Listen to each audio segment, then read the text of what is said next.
Namo Vishnupadaya Krishna Prishna sorry Jaya Radha Madhava Kunja Vihari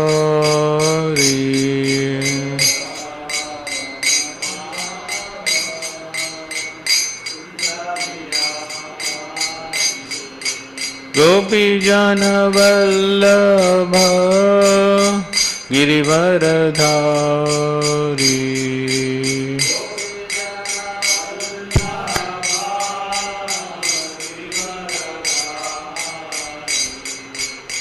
Yashodanandana Braja Jana Ranjana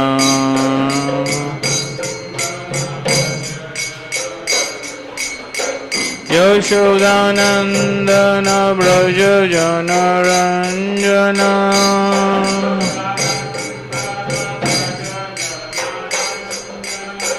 Yamuna Tira Vanachari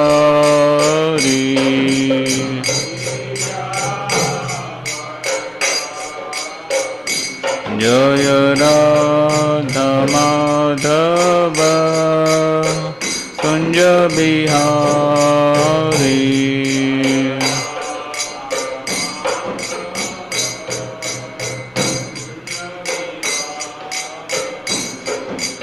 Gopi Jana Vallabha Girivaradhari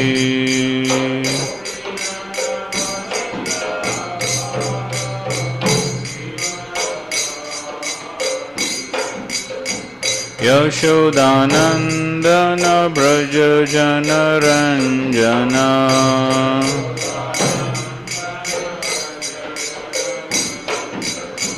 Yashodanandana Braja Jana Ranjana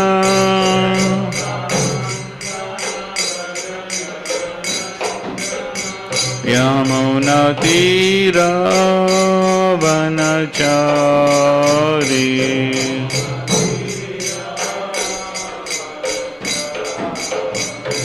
Jaya Radha Madhava Kunja Bihari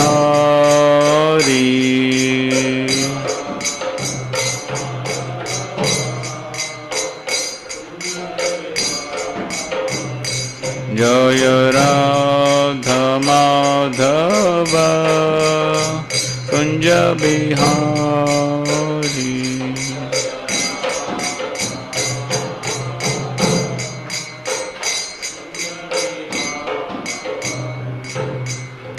Jai Vishnupada Brahma Sabhariyacharya Ashtotoshi Shrimade Bhaktivedanta Swami Prabhupada ki Jai ISKCON founder-acharya BBT founder Srila Prabhupada ki Jai Vishnupada Parhamsa Parivacharya Ashtotoshi Shrimad Bhakti Siddhanta Saraswati Srila Prabhupada ki Ananta Koti Vaishnava Vrinda ki Namacharya Srila Haridas Thakur ki Prem se Gaur Shri Krishna Chaitanya Prabhu Nityananda Shri Advaita Gadadhar Shivasadi Gaur Bhakta Vrinda ki Shri Radha Krishna Gop Gopinath Sham Kund Radha Kund Giri Govardhan ki Vrindavan Dham ki Mayapur Navadip Dham ki Jagannath Puri Dham ki Ganga Mai ki Yamuna Mai ki Bhakti Devi ki Tulsi Maharani ki Samved Gaur Bhakta Vrinda ki All glories to assembled devotees Hare Krishna. All glories to assembled devotees Hare Krishna. Glories to assembled devotees Hare Krishna.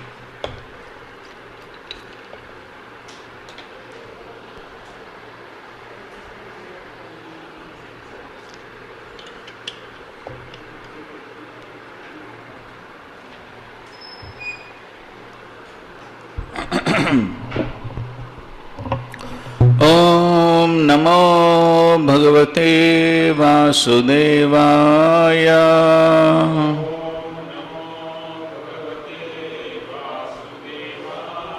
Om Namo Bhagavate Vasudevaya.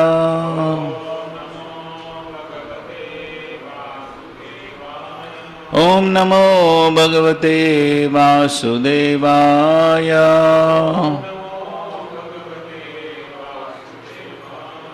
Narayanam namaskritya naram chaiva narottamam devim saraswatim vyasam tato jayamudhirayet नष्टप्रायेषु भद्रेषु नित्यं भागवत सेवया भगवत्युत्तम श्लोके भक्ति भवति नैष्टिकी। ओम ज्ञानतिमिरन्धस्य ज्ञानाञ्जनशलाकया चक्षुरुन्मिलितं येन तस्मै श्रीगुरवे नमः। श्रीचैतन्यमनोभीष्टं स्थापितं येन भूतले स्वयं रूपः कदा मह्यं ददाति स्वपदान्तिकं। वन्देऽहं श्रीगुरो श्रीयुतापदकमलं श्रीगुरून् वैष्णवांश्च श्रीरूपं साग्रजातं सहगना रघुनाथान्वितं तं सजीवं साद्वैतं सावधूतं परिजनसहितं कृष्णचैतन्यदेवं श्रीराधा कृष्णपादान् सहगना ललिता श्रीविशाखान्वितांश्च। नमो विष्णुपदाय कृष्णप्रेष्ठाय भूतले श्रीमते भक्तिवेदांत स्वामिन्निति नामिने। नमस्ते सारस्वते देवे गौरवाणी प्रचारिणे निर्विशेषा शून्यवादी पाश्चात्यदेशतारिणे। नमो महावदन्याय कृष्ण प्रेम प्रदायते कृष्णाय कृष्ण चैतन्य नामने गौरत्विषे नमः। हे कृष्णा करुणा सिंधो दीनबंधो जगत्पते गोपेश गोपिकाकांत राधाकांत नमोस्तुते। तप्त कांचन गौरांगी राधे वृंदावनेश्वरी वृषभानुसुते देवी प्रणमामि हरिप्रिये। वाञ्छाकल्पतरुभ्यश्च कृपा सिन्धुभ्य एव च पतितानां पावनेभ्यो वैष्णवेभ्यो नमो नमः। जय कृष्ण चैतन्य प्रभु नित्यानंद श्री अद्वैत गदाधर शिवासादि और भक्त। हरे कृष्णा कृष्णा कृष्णा हरे हरे, हरे Ram Ram Ram Hare Hare.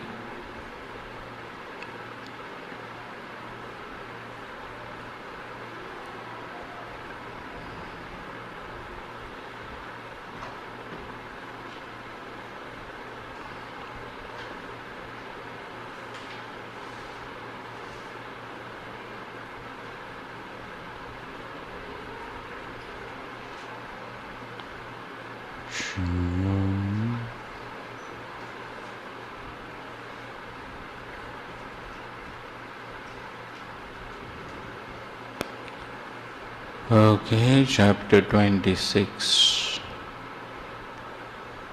the Aila Gita.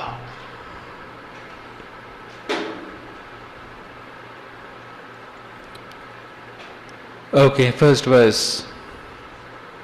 Shri Bhagavan Uvacha Mallakshanam imam kayam labdhva madharma astitaha Anandam Paramatmanam Atmastam Samupaiti Mam. The Supreme Personality of Godhead said, having achieved this human form of life, which affords one the opportunity to realize me, and being situated in my devotional service, one can achieve me, the reservoir of all pleasure and the supreme soul of all existence, residing within the heart of every living being. Okay. Imam kayam labdhva madharme. So in this human form of life, one can realize the Supreme Lord by devotional service.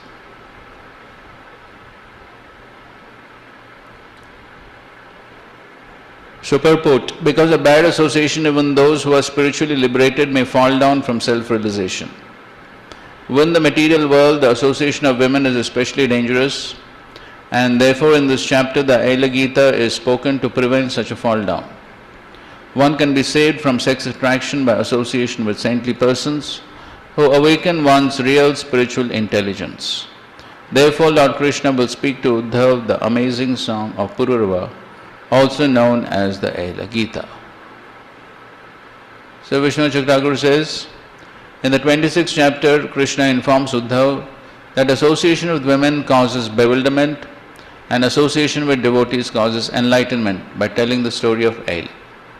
In the last chapter, the Lord said, Nisango mam bhajet vidwan apramatto jidetnriya. Without bad association, being attentive with controlled senses, the wise man should worship me. It is said that the wise man, contemplating his means of success, also contemplates the obstacles to success. Thus, association with women is a great obstacle. In order to say that even the person liberated in this body should fear association with women, he describes in 2 verses the condition of the liberated soul which was already mentioned. Having attained a human body in which my Swarupa can be realized, fixing oneself in bhakti, one attains realization of me, the form of supreme bliss situated within as the regulator. Okay? So these are some important lessons to learn from this chapter. So one is association.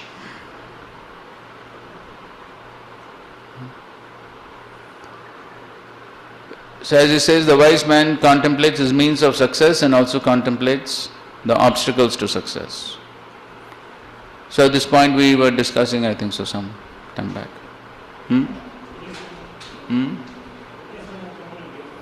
Right. The businessman should know what? Yes, how to get profit and to avoid loss. So therefore everywhere in Shastra both the positive and negative aspects both are told. Brighter side and darker side. There's one Prabhupada's lecture on one of the verses of the first chapter. Brighter side and darker side. One should know both. So therefore, even in the Upadeshamrit, Rupa Goswami is given both. Second verse is Atyara prayasasya prajalpo niyamagra janasangasya laulyamcha shadbir bhakti vinashyati. And third verse is Utsannishya dhairya tatakama pravartanat sangatyagat satovritte shadbir bhakti prasiddhyati. So both are told. So yesterday also we were discussing this teachings of Sanat Kumar to Prithu Maharaj. There also he says yam and niyam. One should know both. So rules and regulations, do's and don'ts. And so similarly we find in Bhakti Rasamrit Sindhu, in Srila Prabhupada's Nectar of Devotion, 6th chapter, the 64 angas of bhakti. So there also there are, yes, so 10 do's and 10 don'ts. Pravritti and nivritti. And also the famous verse, Smartavya Satyam Vishnu, Vismartavya Najatar. Always remember Krishna, never forget Krishna. So many places you find, both are told, positive and negative. So one should be careful to apply the positive things and avoid the negative. Anukulyasya sankalpa, pratikulyasya varjana.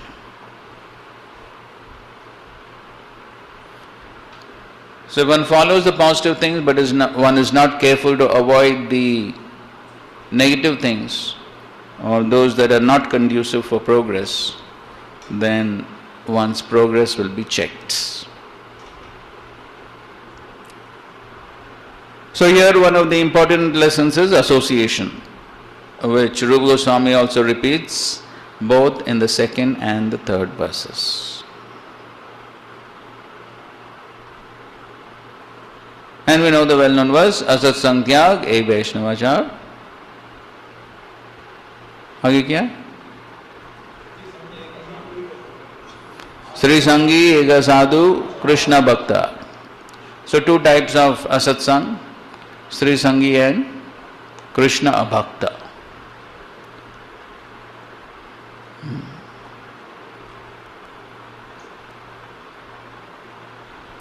So one has to avoid the asatsang and take positive association. So Lord Kapila speaks in 3rd canto, 25th chapter, 20th verse. What is that?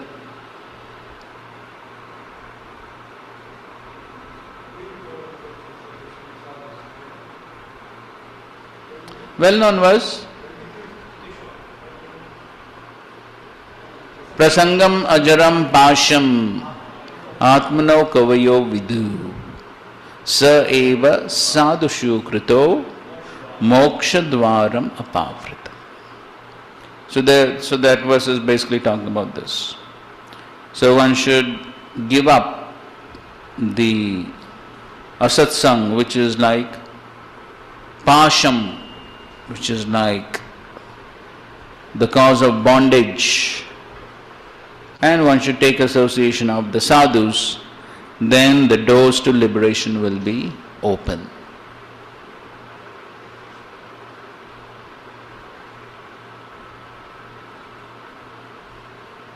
Okay, we'll proceed ahead and then further we will discuss.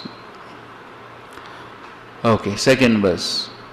Gunamaya jivayonya vimukto jnana nishtaya guneshu maya matreshu drishyamaneshu vastutah vartamanopi na puman yujyate vastubhir gune. Read.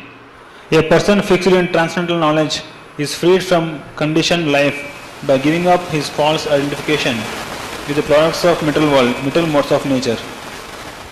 Seeing these products as simply illusion, he avoids entanglement with the modes of nature, although constantly among them. Because the modes of nature and their products are simply not real, he does not accept them.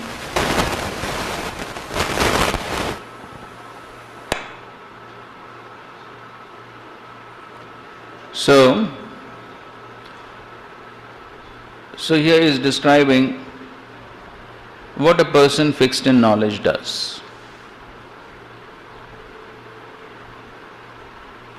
So one who has jnana, then he is very careful while dealing with the modes. So in the purport it said, the three modes of nature become manifest in varieties of material bodies, places, families, countries, foods, sports, war, peace and so forth. In other words, everything we see in the material world is constituted of the modes of nature. A liberated soul, although existing within the ocean of material energy, sees everything as the property of the Lord and is thus not entangled. Although Maya tempts such a liberated soul, so in the previous purport also here also is mentioned that even the liberated soul can be allured. Although Maya tempts such a liberated soul to become a thief, to steal the property of the Lord for sense gratification, a Krishna conscious person does not bite the bait of Maya. He remains honest and pure in Krishna consciousness.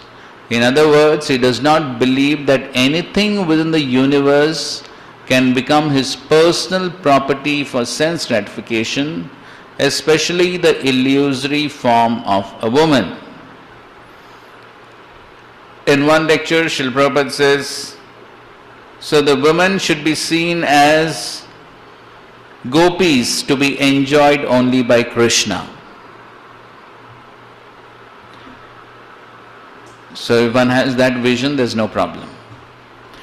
Everything is property of Krishna to be enjoyed by Krishna. Ishavasyam idam sarvam yat kincha jagatyam jagat tena tyaktena bunjita magrida kasyasvidhanam. So if one has that consciousness that everything belongs to Krishna, nothing belongs to me, nothing is meant for my enjoyments. So then, even though remaining within the material worlds, one will not be entangled.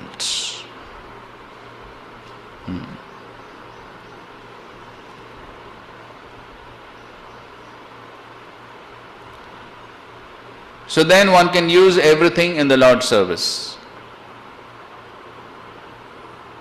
And that is basically what is called as Yukta Vairagya. But first of all, there has to be Vairagya. So therefore the definition is Anasaktasya Vishaya. So first of all the Anasakti has to be there. Then after the Anasakti is there, then Yatharam Upayunjata. Nirbandha Krishna Sambandhe Yuktam Vairagyam. So if the anasakti is there, then one can use everything in the Lord's service.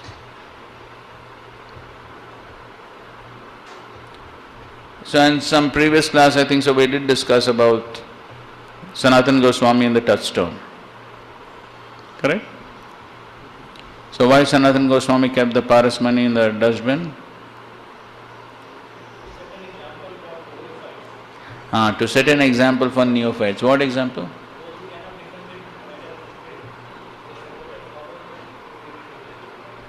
Yes, unless one is able to see everything as spiritual in connection with the Lord, one should always differentiate between spirit and matter. So, if one is not able to see something as spiritual in connection with the Lord, then one should see, okay, this is conducive for my devotional service, this is not conducive. So, based upon one's adhikar, one's progress in devotional service, then accordingly, under guidance, one should use things in Krishna's service.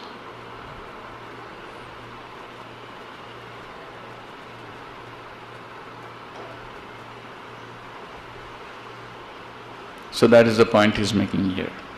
So that is what an intelligent person does.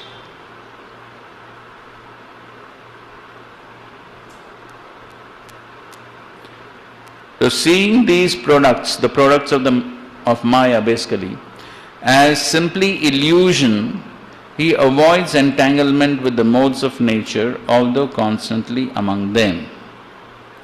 So of course, the jnanis simply try to avoid. So then, as we were hearing in today's morning class, then that is Falgo Vairagya, if one simply avoids them. But of course, if one does not have the adhikar, if one does not have the detachment, then of course one should avoid them without trying to use them.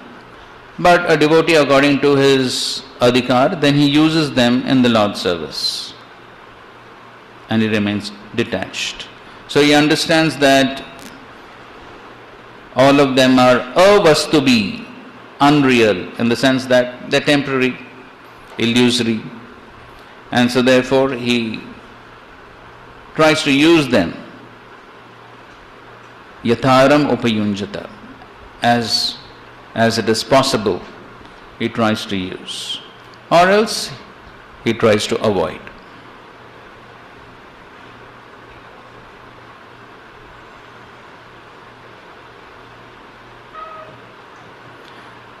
And so therefore, in the Bhagavad Gita, we saw these verses yesterday also. 14th chapter, verses 20 to 25. Open.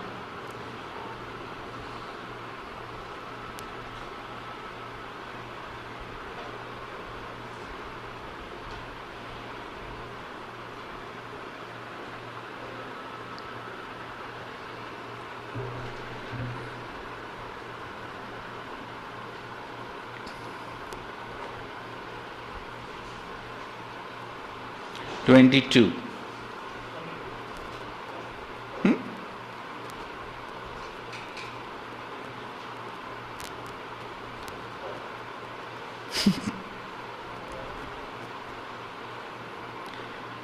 Even your projector is in ecstasy. Go to the verses.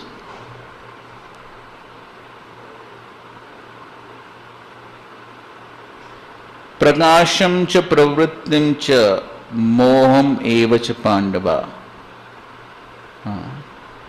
So he says, na dveshti sampravtani na nivrittani kankshati. Na dveshti na kankshati. Go to the translation.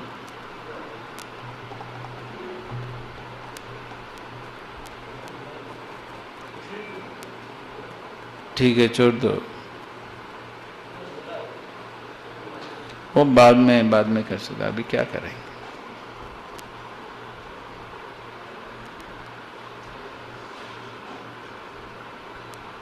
So the translation is, He who does not hate illumination, attachment, delusion when they are present, or long for them when they disappear.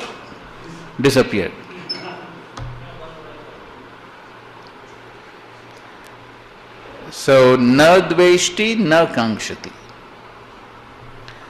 So he does not hate the effects of the modes, those three effects, illumination, attachment, delusion.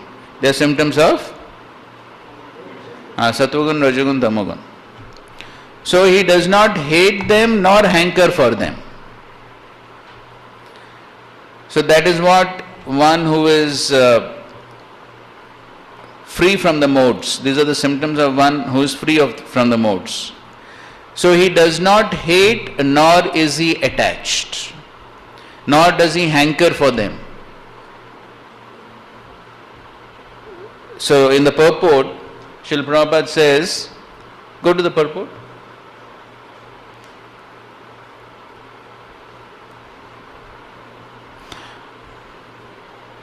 So he says that a devotee simply uses them in the Lord's service.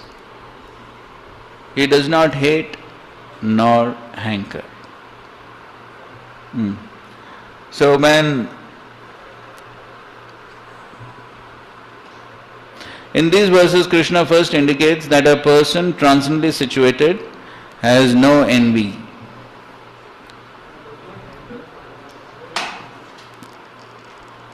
ठीक है, हम read.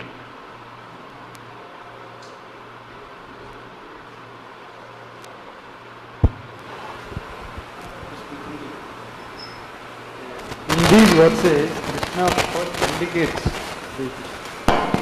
that a person transcendentally situated has no envy and does not hanker for anything. When a living entity stays in the material world, embodied by the material body, it is to be understood that he is under the control of one of the three modes of material nature. When he is actually out of the body, then he is out of the clutches of material modes of nature. But as long as he is not out of material body, he should be neutral. He should engage himself in devotional service of the Lord so that his identity with the material body will automatically be forgotten. When one is conscious of the material body, he acts only for sense gratification. But when one transfers the consciousness to Krishna, sense gratification automatically stops. One does not need this material body and he does not need to accept the dictations of the material body. The qualities of material modes in the body will act. But as spirit soul, the self is aloof from such actions. ठीक है. So that is what Prabhupada is writing, that as long as one is within the material body, some affection of the modes is going to be there, as we have discussed last time also. So even on the liberated platform, some effect of the modes is going to be there. So there is no point in dveshti, there is no point in being envious or hating that these modes are affecting me. So by the influence of the modes, some hunger is going to be there, some sleep is going to be there, some likings and dislikings will be there. So all these things are going to be there. So one cannot have hatred. So when one sees these effects of the modes, so one cannot say that, why these effects are there? Nothing should be there. No, it's going to be there. That's why Prabhupada has written. As long as one is within the material body, some effects of the modes is bound to be there.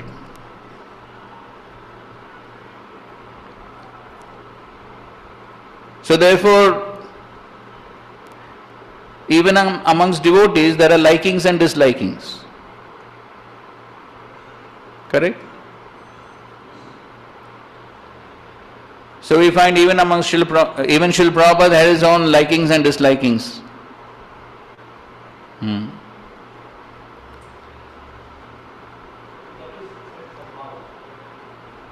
Swabhava means what?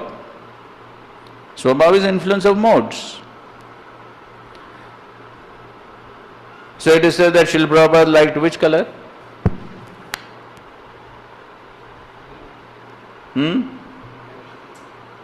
Yes, he liked blue color. So as far as possible his rooms would be painted blue.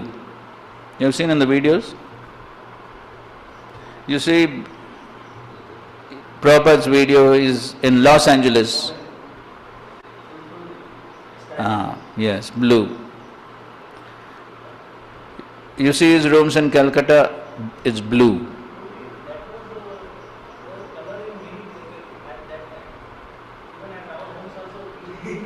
No, now that you don't bring some other thing.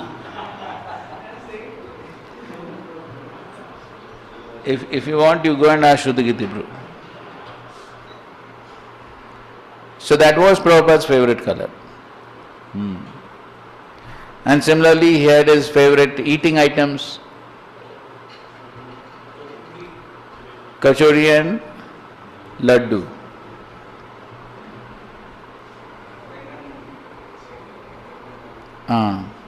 So he had his favorites, and so every individual also has his favorites. So then one cannot say, "Arey, what is this? Such an elevated devotee, pure devotee, and he has his likes and dislikes." No, material body. Material body means gunas. So these things are going to be there. So that is what. So as one is trying to transcend the modes, one should not develop hatred for this. So one should understand that as long as material body is there, these things are going to be there. So sometimes some devotees question, "Hey, what is that senior devotee, so advanced, but still he chooses, I want this prasad, I don't want that," he chooses. Sometimes devotees ask question. No, it's natural. Material body, 3 modes, it's going to be there. As long as it does not interfere with one's devotional service, it is all right. So therefore one should not be affected by these things. Okay, I have my likings and dislikings, but as I am practicing devotional service, if I get what I like, it's good. But if I don't get what I like, it does not mean that becomes an obstacle to my devotional service. So that is the meaning of na kankshati na dveshti. So it is not that one is hankering, it is not that one is hating. But one continues in the practice of devotional service without being affected by these influence of the modes.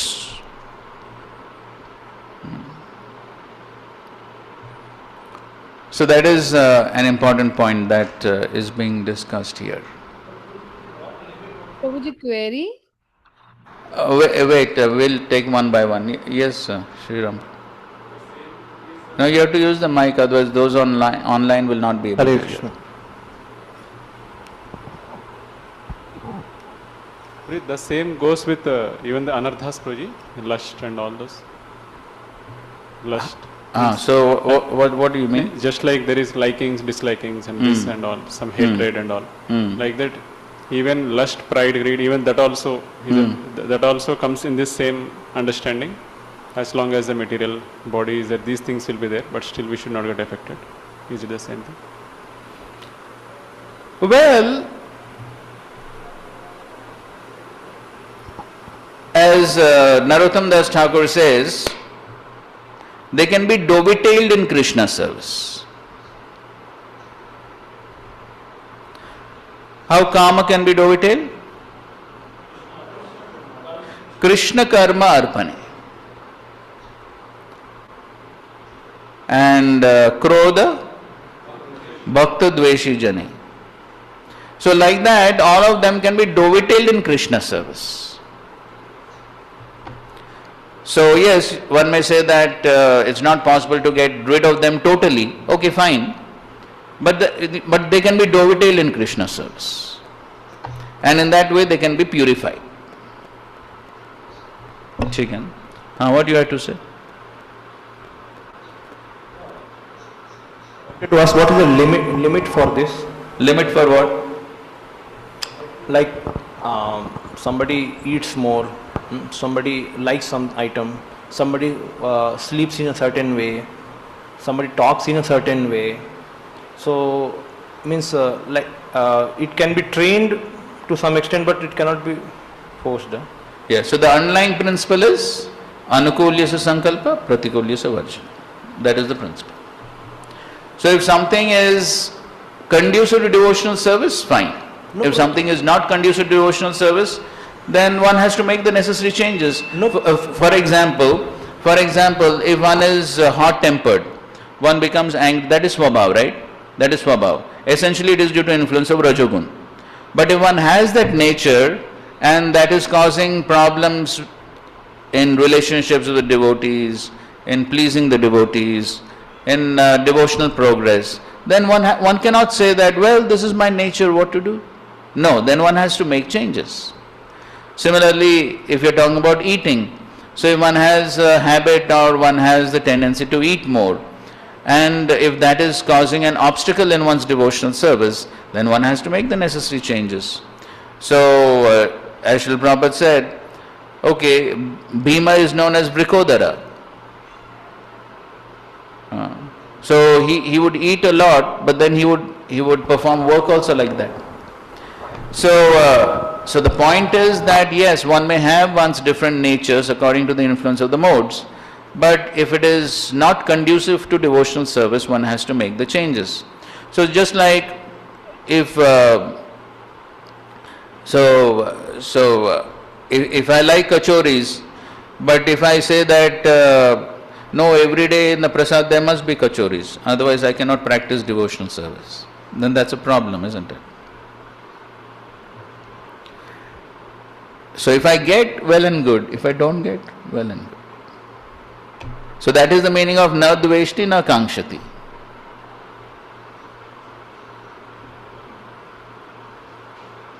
So ultimately the bottom line is, what is conducive for my devotional service? I want to understand the difference between swabhava and mood of a person. Like sometimes we take a swabhava of somebody as a mood of that person, that he is of this mood, we should be doing like that, we should be doing like that. I mean, mood also sometimes, mood means again, it may be connecting with the mission also. So somebody will preach that mission mood in his swabhava.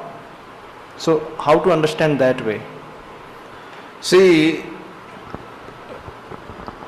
ultimately it all depends on what instruction one gets. If you're talking about in relation to the mission, then okay, one may have a liking for a certain service and one wants to serve in a certain way. Okay, that is also related to one's swabhava, psychophysical nature. So based upon one's psychophysical nature, one has an inclination for a particular type of service. Correct? That is basically varna. So varna is based upon the influence of the modes. And because of the influence of the modes, one has certain psychophysical nature, and because of that one wants to serve in a certain way. That is fine. But then that service must be in accordance to the instructions that one is given. So if that is in accordance to the instructions and it is in accordance to the mission of the founder-acharya, then it is fine. Then it is fine. So then one can engage, so that is the basic concept of varnashram. So then one can engage one's swabhava in devotional service. So that is fine. So the mood of the disciples of all the that Vaishnava, that also, is it like that the swabhava of some Vaishnava becomes the mood of everyone? I am asking that way. No, it is not possible. How is that possible? Every individual is separate, every individual is different. So it is not possible that just because the disciples of a certain spiritual master, so the spiritual master may want to serve in a certain way, but it is not possible that all the disciples also will have to serve in that certain way. Not possible. Because everyone is individual and everyone is separate. Now Rupa Goswami Pad, he does not want to debate with anyone in Vrindavan, but Jiva Goswami debated. So that time then he said that this is not the way you should live in Vrindavan, that you have a false ego. So now Jiva Goswami is a different personality and Rupa Goswami Pad is a different personality. It is not the question of personality. Jiva Goswami was simply trying to defend his spiritual master as a service. Yes. He was only doing service. Yes. So, but that does not mean that he has a different mood and the Guru has a... No, it's simply service, that's all. No, there are two incidents, sir. One is Balaba, when Yes. another Rup Narayan, one Yes. is Rup Narayan and another is Vallabhacharya. Balabacharya. So two times this happened. Correct. But in both cases it was the same thing. In both cases he was simply trying to do service. But he was then corrected, no? Yes, because Srila Rupa Goswami did not appreciate. So therefore, the point is that yes, a disciple may want to serve in a certain way, but then he should also check whether the spiritual master is going to be pleased with that type of service. If the spiritual master is not going to be pleased, then one has to make the necessary changes. As simple as that. Because ultimately the spiritual master has to be pleased. So if I have a certain way of doing service, then I should check with my spiritual authorities whether it is pleasing to them. If it is not, then one has to make the required changes. But it cannot be expected that all the disciples of a certain spiritual master have to serve in the same way. There can be differences because every disciple is also individual. But ultimately, the underlying principle is the spiritual master has to be pleased. So I may have a certain way of serving, but then one has to check with the spiritual master whether he is going to be pleased with that. Chicken. So variety is no problem. Variety will be there. But what is the center? The center is Krishna should be pleased. And so that means the spiritual master has to be pleased. So just like we find Sri Chaitanya Mahaprabhu and his followers, there's so much of variety. So on one hand we have Rupa Goswami and Sanatana Goswami, who were great scholars, and Mahaprabhu gave them certain instructions. Then we have devotees like Ramananda Rai, Swarup Damodar. So then Mahaprabhu had them stay in Jagannath Puri. They had a different service. And there were devotees like Kolavecha Sridhar, who was in poverty, and he was simply chanting the holy names. There were these three brothers. Who were they?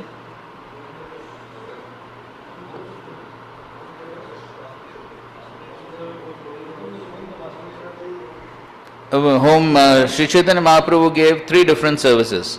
There was Raghunandan, Narari Sarkar, and one more. So to Raghunanda. Mukunda. Yes, Mukunda, correct. So Mukunda, he was a physician, right?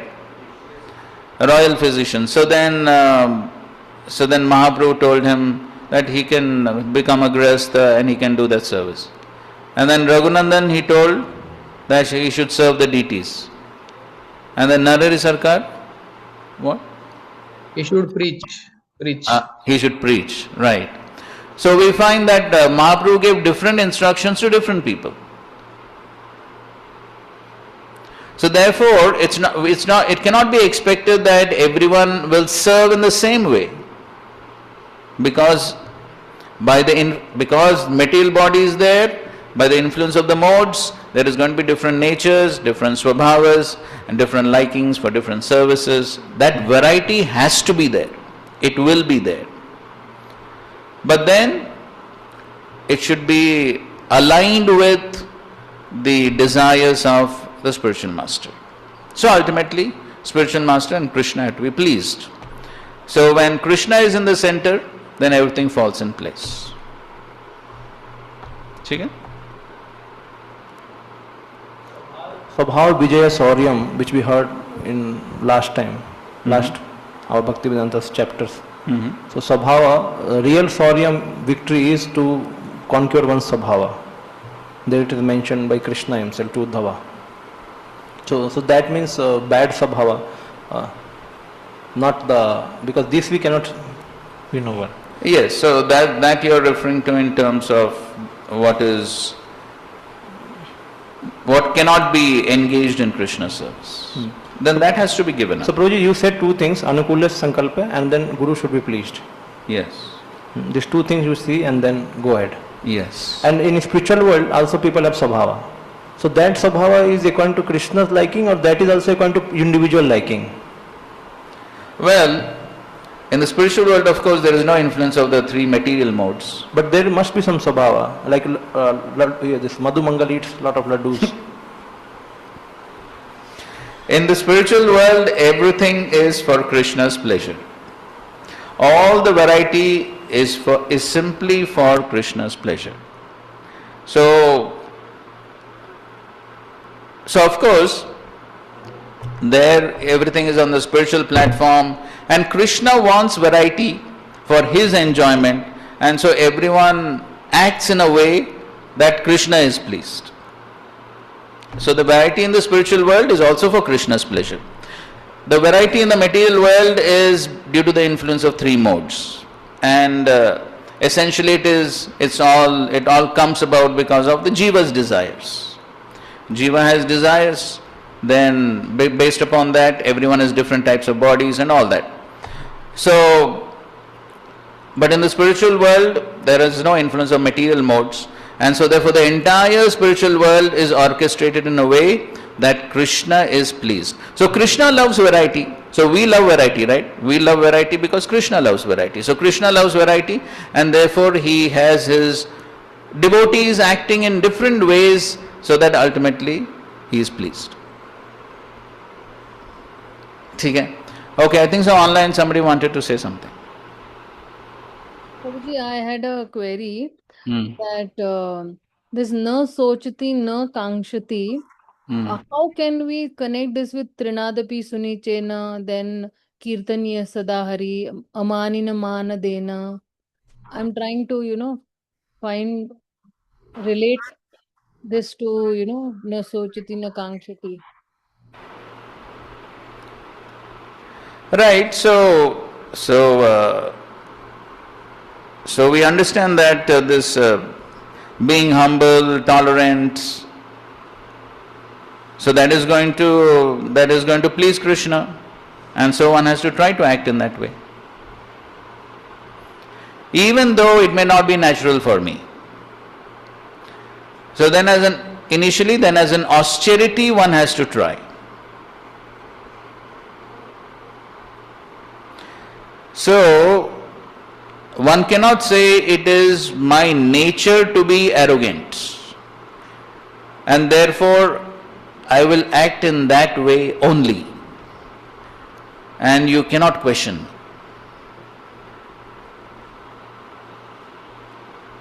No, if that is not conducive, then one should reject. So there are some things which may be natural for a person, but if that is not an obstacle in one's progress, then it is fine. As we were saying, different colors, different eating items, or things like that, those doesn't make a big difference in one's progress. But that also, then we were discussing that One may have one's likings and dislikings, but at the same time, one cannot demand them if that is going to be an obstacle in one's devotional service. So similarly, these qualities, so these are the qualities which please Krishna.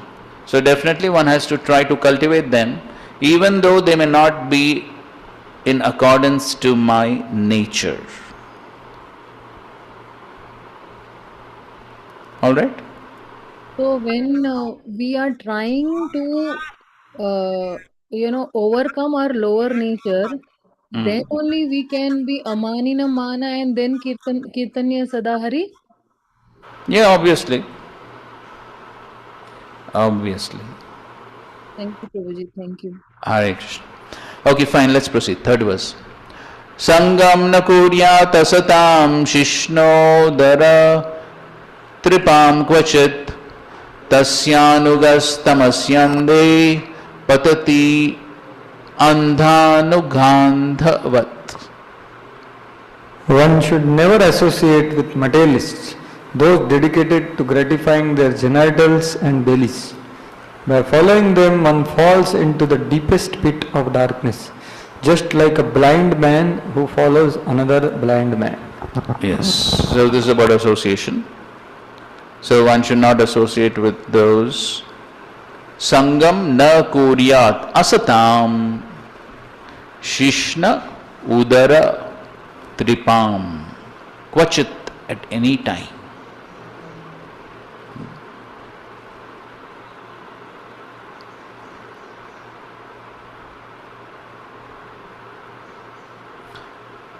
So when we talk of association, so what does association basically mean? So here he's saying don't associate with the materialists. So what does association mean?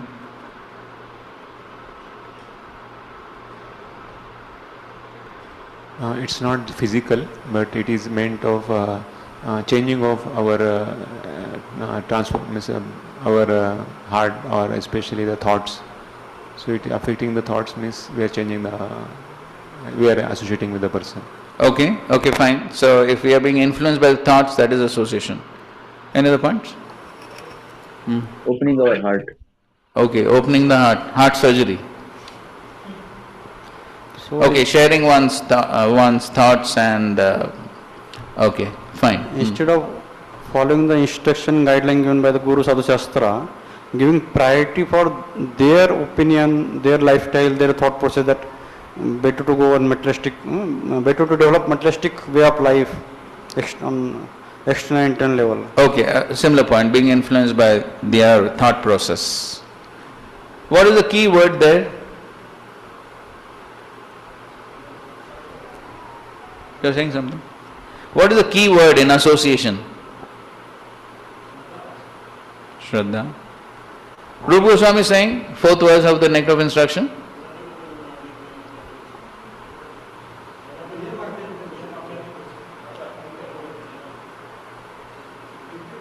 Preeti. So, this Bhaktivedanta Thakur explains in Bhakti Aloka. The key factor is Preeti Lakshana. So, if there is Preeti, then we'll be influenced by the other person. Obviously, no?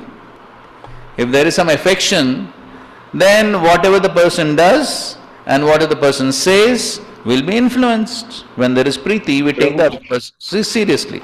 Prabhu, affection or attachment. See, affection means causeless affection for everyone, whoever it may be. But attachment means then that affects. Affection does not affect, because pure devotee is affectionate to all. Yes, that is fine. So, Preeti means there is some love. Love means some attachment. Correct? So, when we talk of love, then there is some attachment. So, when there is some attachment, then obviously one is going to be influenced by the other person. So, therefore, when the attachment is there, then one is going to be influenced. So, therefore, the preeti has to be only with devotees, sadhu.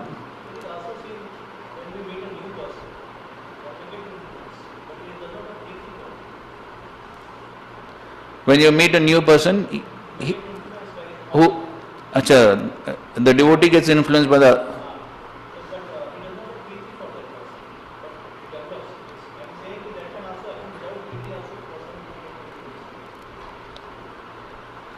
Saying preeti for a person or faith in his ideas or faith in something what he has. Means allowing ourselves to be get influenced by him.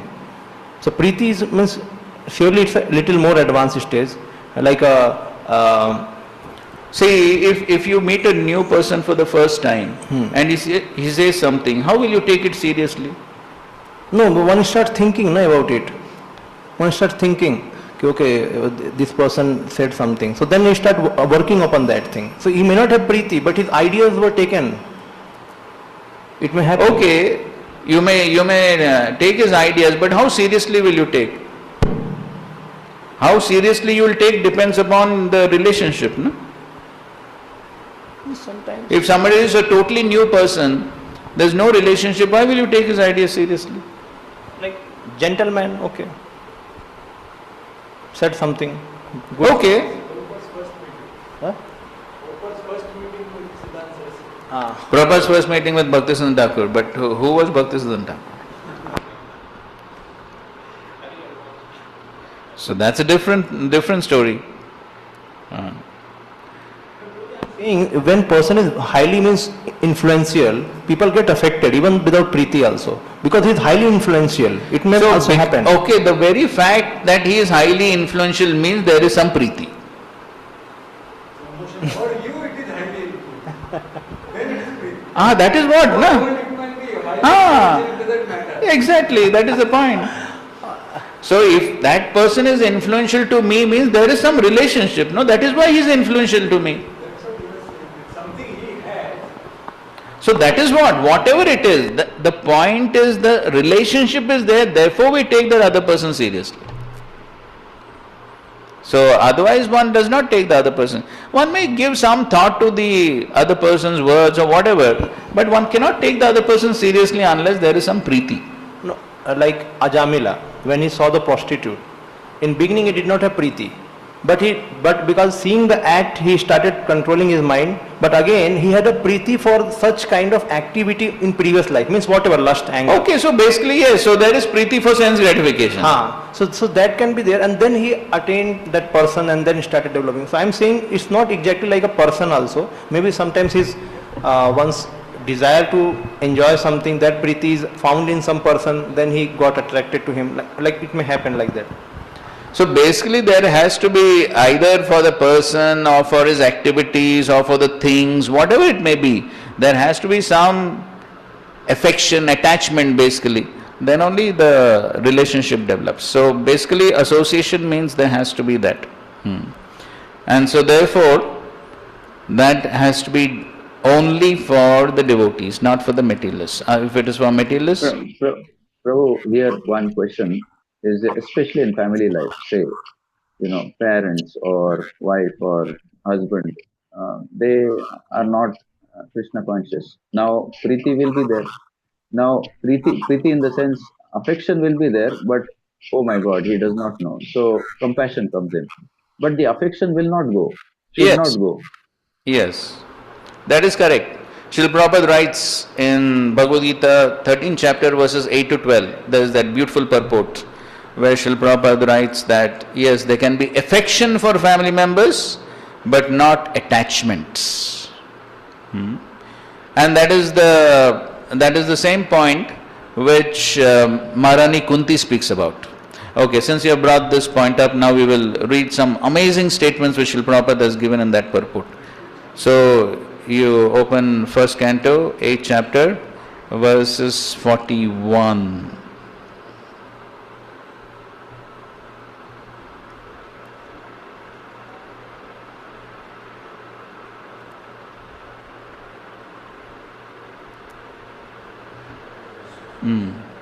So well known verse. Atha Vishvesha Vishvatman Vishwamurte Svakeshu Me Sneha Pasham Imam Chindi Dridam Pandushu Vrishnishu. So here, interestingly, she is praying for this. Go to the translation. What exactly Prabhupada says? Sever my tie of affection for my kinsmen, the Pandavas and the Vrishnis. So, and this is quite interesting. The Pandavas and Vrishnis are all devotees. But still she is saying, cut off this tie of affection. So, understanding these points from Srila Prabhupada's purports is very important. So here we will see this as well as the next purport where Srila Prabhupada continues this discussion. So here Prabhupada writes, he begins the purport by saying, a pure devotee of the Lord is ashamed to ask anything in self-interest from the Lord. But the householders are sometimes obliged to ask favors from the Lord, being bound by the tie of family affection. Srimati Kunti Devi was conscious of this fact, and therefore she prayed to the Lord to cut off the affectionate tie from her own kinsmen, the Pandavas and the Vrishnis. And then he's explaining who were the Pandavas and the Vrishnis. They are related to her. Both the families require the Lord's help because both were dependent devotees of the Lord. Srimati Kunti Devi wished Sri Krishna to remain with her sons, the Pandavas, but by his doing so, her paternal house would be bereft of the benefit. All these partialities troubled the mind of Kunti, and therefore she decided to cut off the affectionate tie. And then Prabhupada goes on to explain, a pure devotee cuts off the limited ties of affection for his family and widens his activities of devotional service for all forgotten souls. And then he gives the examples of the 6 Goswamis and of course he's talking about Lord Ramchandra. Okay, now we go to the next verse. Go to the next verse. Right. Prabhupada continues this discussion. Now there she said cut off the attachment, but then it's not sufficient simply to cut off attachment, it must be dovetailed. So as Prabhupada explains, attachment cannot be given up. Attachment has to be there to someone. So here she is requesting, she is praying for attachment to the Supreme Lord. Tvai me ananya vishaya matir madhupate sakrit ratim udvatad adha gangi vogam udanvati. Okay, so she wants her attachment towards the Supreme Lord like the Ganges. Okay, purport. Okay, so somebody can read this first paragraph here. Perfection of pure devotional service is attained when all attention is diverted towards the transcendental loving service of the Lord. To cut off the tie of all other affections does not mean complete negation of the finer elements like affection for someone else. This is not possible. A living being, whoever he may be, must have this feeling of affection for others, because this is symptom of life. The symptom of life, such as desire, anger, hankering, feelings of attraction, etc., cannot be annihilated. Right, this is exactly the point that we were discussing. Na dveshti na kankshati. So they cannot be totally annihilated because influence of the modes is going to be there. Only the objective has to be changed. Yes, only the objective has to be changed. Desire cannot be negated, but in devotional service the desire is changed only for the service of the Lord in place of desire for sense gratification. The so-called affection for family, society, country, etc. consists of different phases of sense gratification. When the desire is changed for the satisfaction of the Lord, it is called devotional service. Yes. So the affection can be there, but that affection should not be an obstacle for devotional service. So now in the next paragraph, Prabhupada is giving the example of Arjuna. So Arjuna, he had affection for his family members. As Prabhupada is saying, Arjuna decided not to fight with his brothers and relations just to satisfy his own personal desires. But when he heard the message of the Lord, Srimad Bhagavad Gita, he changed his decision and served the Lord. And for his doing so, he became a famous devotee. So then he fought, then he killed all his friends and relatives. So, therefore, further down Prabhupada is writing, that therefore the prayers of Kunti also indicate the same categorical changes in activity. Srimati Kunti wanted to serve the Lord without diversion, and that was a prayer. This unalloyed devotion is the ultimate goal of life. Our attention is usually diverted to the service of something which is non-godly or not in the program of the Lord. When the program is changed into the service of the Lord, that is to say, when the senses are purified in relation with the service of the Lord, it's called pure unalloyed devotional service. Go down. Okay, now read this. Her affection. Her affection for Pandavas and Vrishnis is not out of the range of devotional service, because the service of the Lord and the service of the devotees are identical. Sometimes service to the devotee is more valuable than service to the Lord. But here the affection of Kunti Devi for Pandavas and Vrishnis were due to family relation. This tie of affection in terms of material relation is the relation of Maya, because the relations of the body or the mind are due to the influence of the external energy. Relations of the soul established in relationship with the Supreme Soul are the factual relation. This is the amazing statement. Relations of the soul established in relation with the Supreme Soul are factual relations. So that means the relation has to be on the spiritual platform with Krishna in the center. Then those are factual relations. So if the relationship is simply on the bodily platform, as Prabhupada goes on to say, go ahead, then it is skin disease. When Kunti Devi wanted to cut off the family relation, she meant to cut off the relation of the skin. The skin relation is the cause of material bondage, but the relation of the soul is the cause of freedom. The next sentence is again. This relation of the soul to the soul can be established by the via medium of relation with the super soul. Yes, this relation of soul to soul can be established through the via medium of the super soul. That means spiritual relationships can only be established with Krishna in the center. And so those type of relationships have to be established, not simply on the bodily platform. Then it is simply skin relation, skin disease, or Srila Prabhupada would say tannery expert, that is skin expert. So that type of relation will simply be a cause of bondage. And so the same principle applies as you were saying about family members. Affection will be there, that is fine. But then that also has to be based on the spiritual platform. That okay, these are souls who have been put under my care. So therefore I can have affection for them in order to make them Krishna conscious. But if that relation is proving to be an obstacle in my devotional service, then that relation also has to be given up. As Srila Prabhupada writes that in that purport, 13th chapter Bhagavad Gita, verses 8 to 12. There Srila Prabhupada actually writes that. Okay, so anyways, you may be thinking I'm concocting something, so we'll read that purport also. Bhagavad Gita 13th chapter verses 8 to 12.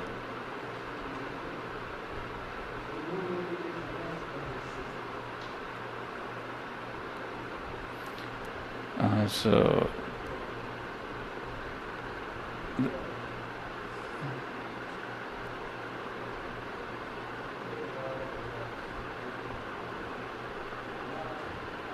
you go ahead.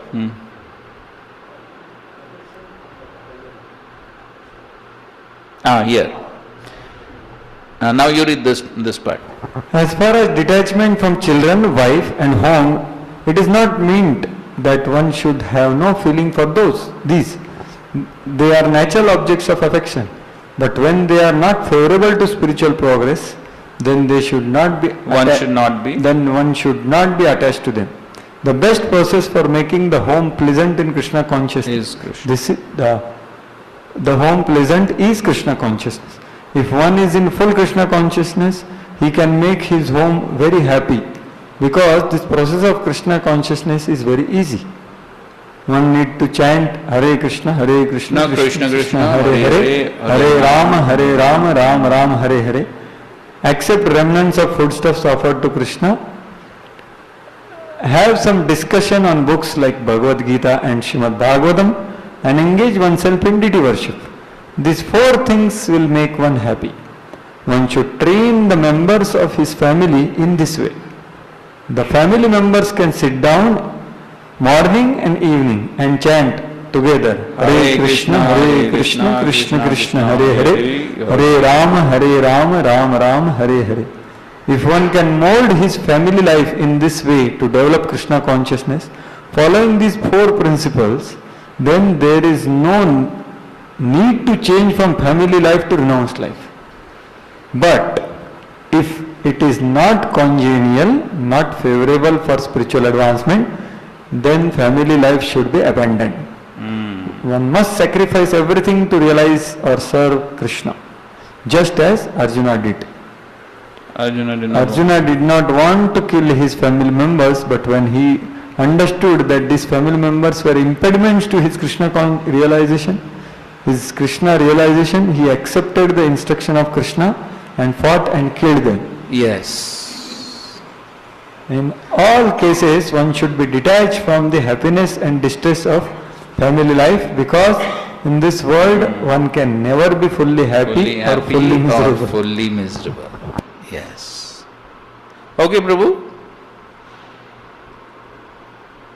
Yes, Prabhu. Huh? Yes, Prabhu. Yes, correct, Prabhu. That's the only thing. The point that, is sometimes is that sometimes we feel no affection means just leave them and go. So that part wherein you pray for them. Duty has to be performed. Yes, Prabhu. Perfect. I mean, as long as they are brought into Krishna, you pray for them, you do your stuff. Don't be harsh, but just pray for them and do your stuff with Krishna consciousness. And then he takes care somehow magically. That also is there. Yes. Right. So the important point is that, yes, the relationship should not be on the material platform, it should be on the spiritual platform. One should develop the relation of soul with soul through the via medium of the super soul. And these are some amazing statements we can memorize actually from Prabhupada's purports. So the same principle applies even amongst devotees. Even between disciple and spiritual master, same principle applies. If it is a bodily relation, then we have, in the history of our own society, we have seen. Guru leaves, then disciples also leave. So then it is on the bodily platform. They have not understood what is the essence of that relationship.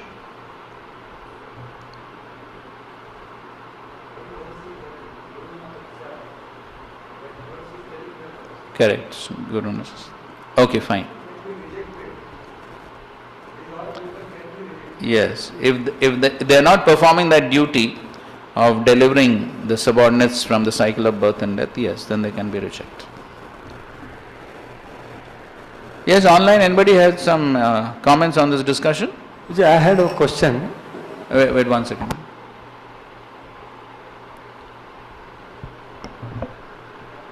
Okay, fine, you go ahead. Prabhuji, I had one question that our Guru Maharaj's body is transcendental, right, Prabhuji?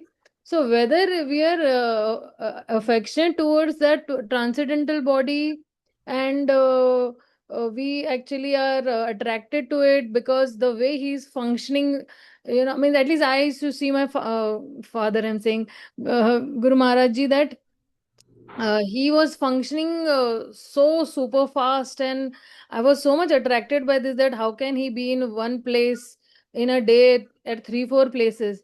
And this is what inspired me a lot, seeing those external, of course they are devotional activities, but my vision is external से मैं देख रही हूँ ना उनको, तो मुझे तो वो बहुत भा गया वो चीज कि अरे कितना अच्छा है one place is, and exactly I was able to connect with Prabhupada. See, Prabhupada also.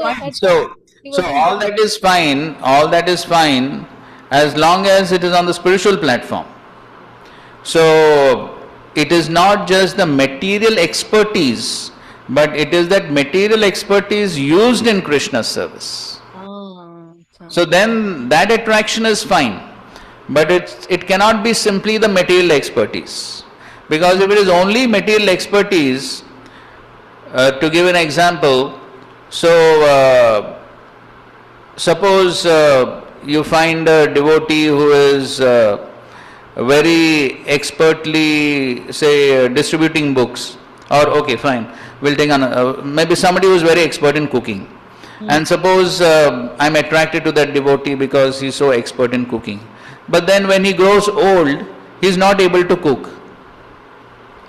Or he gets some other disease or whatever, then he's not able to cook. Then if my attraction towards the devotee is only because of the cooking, then when he stops the cooking, then I lose the attraction.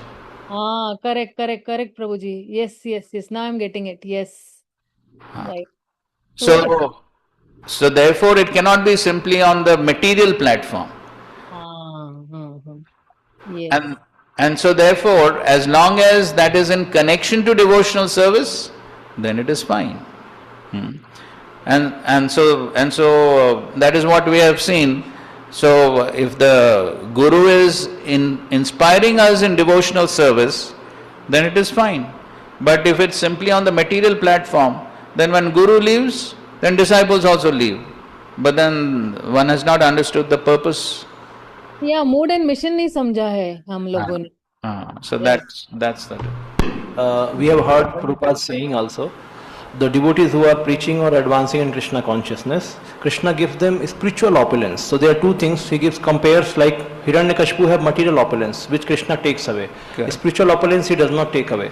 Because it is for his advancement in Bhakti. As long as the devotee is using that in Krishna service.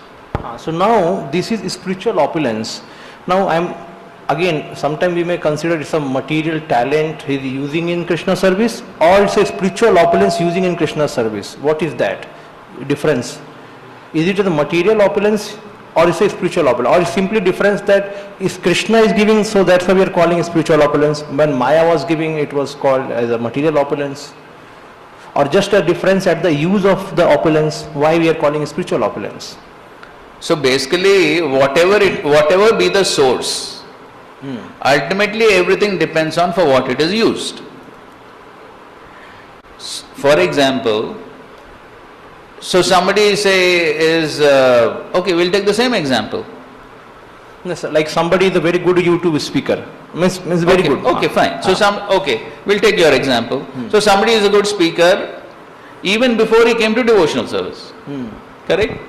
So somebody is a good speaker even before he came to devotional service. That means that is due to what? That is due to his karma basically, right? So that is material. That is totally on the material platform.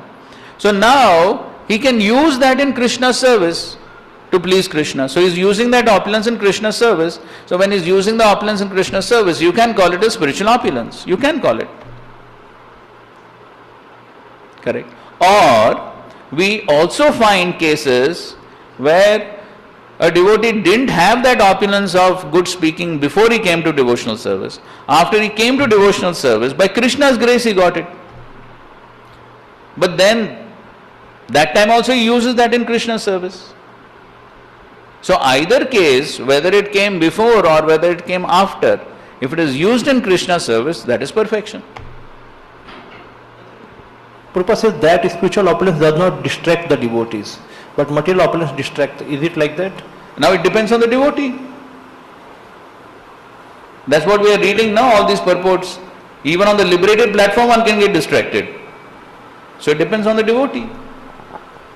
But the point that Srila Prabhupada writes in purports is that if it is simply because of material energy, a material opulence, that is for a materialistic person. For a materialistic person, the opulence will remain as long as the karma allows.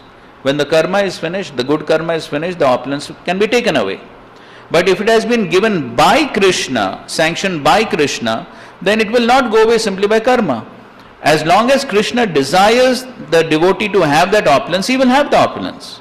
Because it is Krishna given, only Krishna can take it away. Nobody else can take it away. That is the difference. If it is simply given by Maya, then as long as the good karma is there, the opulence will remain. As soon as that karma is finished, it will go away. But if it has been given by Krishna, then it will remain as long as Krishna sanctions it. Chicken. You had something, huh? So now in the Bhagavatam classes there is a theme going on of seeing spiritual master as good as God, and which is there repetitively in scriptures. Anyway, just in that connection, actually, I wanted to tell this example that just like Srila Prabhupada's famous example, the iron rod put in fire. And Srila Prabhupada explains in his purports that that is the reason why we say that the the body of the spiritual master, or especially the sannyasi, is considered to be Chinmay Sharir.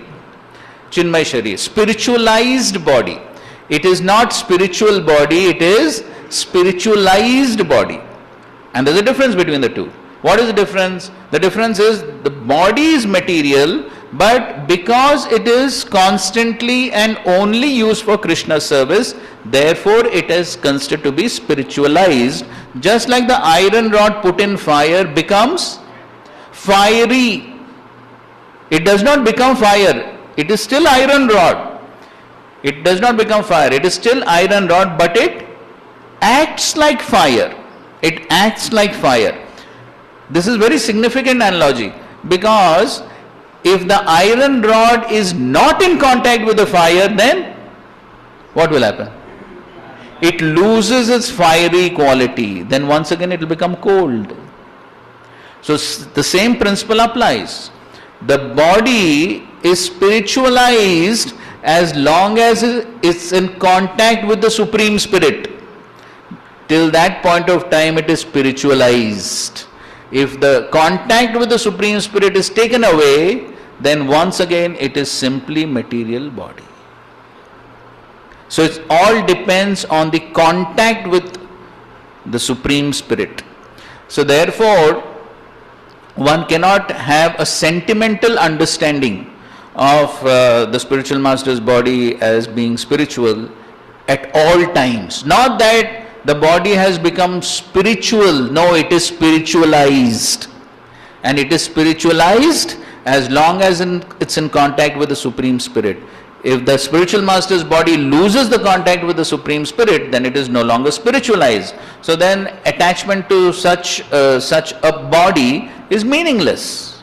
So then one cannot have that sentimental attachment and say that, well, the body of my spiritual master is spiritualized, or it is spiritual, so therefore always that attachment should be there, irrespective of whether he is practicing devotional service or no. Then that relationship is simply on the bodily material platform. Then that is simply sentimental. Was that what you wanted to ask? So we are going in that direction only. That question is on that direction. That the Shastras are telling so many times about, see Acharya as me and etc. repetitively, and it is not easy to see actually them. And we have seen, like you quoted the history of ISKCON, that many people have gone. So how to actually, we have to develop, and we discussed the other day that bathing in the dust of the feet of pure devotee means that we follow his instruction surely, but we are attracted to the Vaishnavatva of a personality, So that's what Chakravarti Thakur was saying. So how do we have this, cultivation of that attachment, that Vaishnavatva attraction?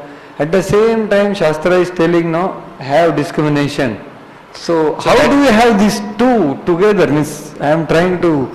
So that is why that sentence of Srila Prabhupada is the key sentence. A relationship of soul to soul has to be established through the via medium of the super soul. That is the key point. So the via medium of the super soul is important.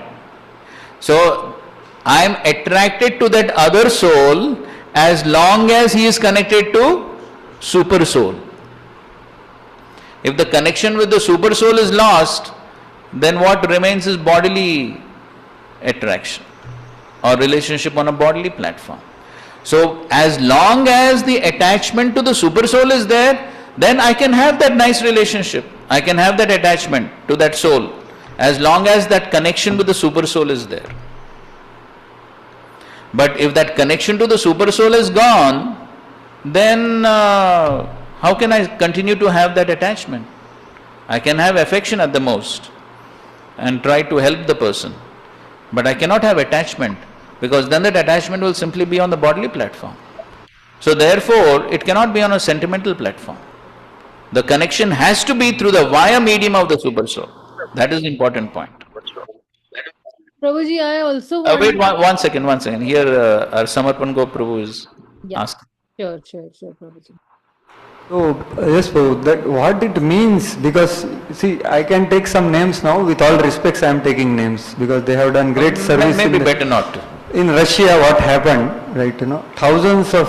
yes. Actually, and we cannot say that they are like, they had some, because he was situated wonderfully, but then when the transition happens, it's very difficult actually to have a discrimination when there is affection and that kind of... So my question is that how to maintain that both, one side you have to be very discriminative, at the same time you should love. So therefore the Shastra is always speaking about Shastra Chakshu. The vision has to be in accordance to Shastra. It cannot be on the basis of my own sentiments. So therefore, this is what Shastra is saying, and I need to follow the Shastra.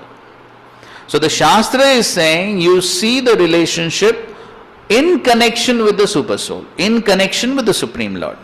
So as long as that devotee is nicely practicing devotional service and is inspiring me in my practice of devotional service, then I can have that attachment. There's no problem. Because that relationship is helping me to progress in devotional service. So there's no problem. But at the same time, as we are reading here, it cannot be blind. Here this example is given here. So it cannot be blind. The relationship cannot be blind. So as Srila Prabhupada has written, again, the famous statement in Bhagavad Gita 434 purport, blind following and absurd inquiries both are condemned. So it cannot be blind following. It cannot be blind attachment. So then it will be simply on the bodily platform. So therefore, I have to have that discrimination that yes, I am attached to this person as long as he is attached to Krishna and as long as he is inspiring me in my practice of devotional service. So that vision has to be there. Then it is a proper vision through the Shastras. That is the proper vision. Shastra Chakshu. So therefore, blind following, blind attachment is never accepted by the Shastra. So one can be attached as long as that attachment is leading me towards Krishna. If that is not leading me closer towards Krishna, then that attachment is useless. Then it will be simply on the bodily platform. So therefore, the attachment to first of all, one must have the proper understanding that my goal is not to be attached to a certain person. My ultimate goal is to be attached to Krishna. And any other relationship which is helping me develop that attachment to Krishna is welcome. But my goal is attachment to Krishna. That is our goal, right? Our goal is what? Krishna Prem. Our goal is attachment to Krishna. And any other relationship which is helping me develop that attachment to Krishna, that is perfect.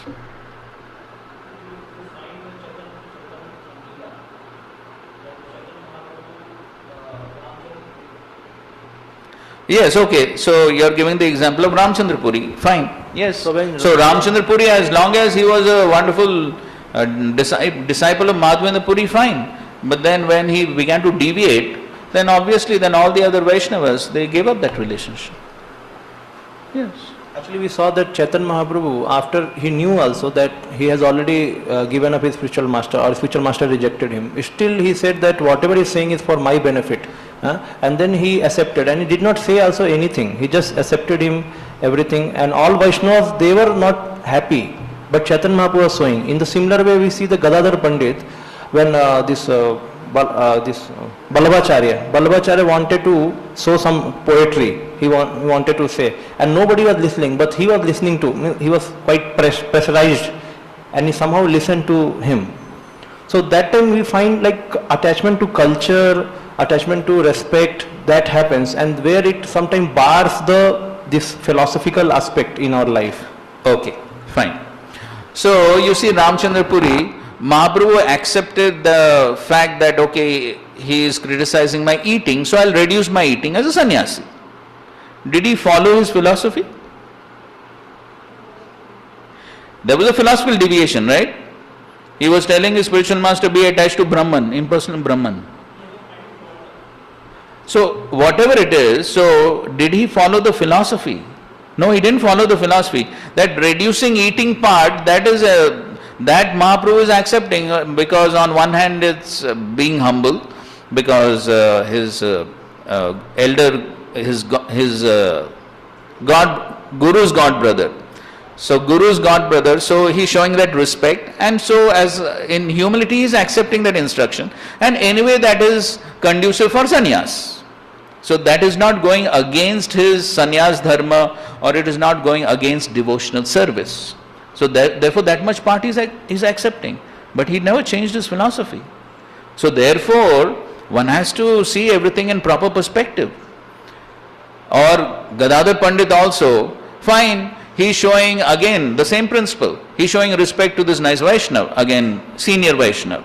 So he was a senior Vaishnava, and so Gadadhar Pandit, he wants to show that respect, and therefore he agreed to listen. But again, did Gadadhar Pandit, by listening to Vallabhacharya, did he give up his loyalty to Sri Chaitanya Mahaprabhu? No. Right. So things have to be seen in the proper perspective. So one can always respect a Vaishnava, one can always show good behavior, but one cannot follow. If somebody is deviating from the Siddhanta or doing something which is not in accordance to devotional principles and not in accordance to what our Acharya has taught, one cannot follow. Showing respect is fine. One can show respect to any living entity, that is not a problem. We can show respect to everyone. But when it comes to following, that means when it comes to attachment, when there is attachment, there is following. That attachment can be only on the spiritual platform.